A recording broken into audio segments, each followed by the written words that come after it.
আসসালামু আলাইকুম রহমতুল্লাহি ওয়া বারাকাতুহু। সুপ্রিয় দাখিল পরীক্ষার্থীবৃন্দ, আপনারা যারা 2022 সালে দাখিল পরীক্ষা দেবেন, আপনাদের জন্য শর্ট সিলেবাস অর্থাৎ নতুন করে যে শর্ট সিলেবাস মাদ্রাসা শিক্ষা অধিদপ্তর তারা নোটিশ আকারে দিয়েছে, সেটি আজকের ভিডিওতে আপনাদের জন্য আমরা দিয়েছি। অনেকে আমাকে অনুরোধ করেছেন অর্থাৎ শর্ট সিলেবাসটি দেওয়ার জন্য, তাই আমরা আজকের ভিডিওটি আপনাদের শর্ট সিলেবাসের উপরেই দিয়েছি। অর্থাৎ শর্ট সিলেবাস অনুসারে কিন্তু আপনাদের পরীক্ষায় প্রশ্ন আসবে। কেউ যদি শর্ট সিলেবাস মিস করেন বা শর্ট সিলেবাস ছাড়া পড়ালেখা করেন, তাহলে আপনাদের কিন্তু পরীক্ষা খারাপ হবে। এজন্য শর্ট সিলেবাস অবশ্যই ফলো করতে হবে এবং শর্ট সিলেবাসে যে বিষয়গুলো দেওয়া হয়েছে সেই বিষয়গুলোকে সবচেয়ে বেশি গুরুত্ব দিতে হবে। পরবর্তীতে আমরা শর্ট সিলেবাসের আলোকে আপনাদের জন্য সাজেশন দেওয়ার চেষ্টা করব।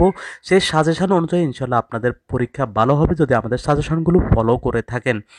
তো আমরা ভিডিও ডিসক্রিপশনে আপনাদের জন্য লিঙ্ক দিয়ে দেবো। লিঙ্ক অনুসারে আপনারা সেই শর্ট সিলেবাস প্রত্যেক বিষয়ে সাধারণ এবং বিজ্ঞান গ্রুপের জন্য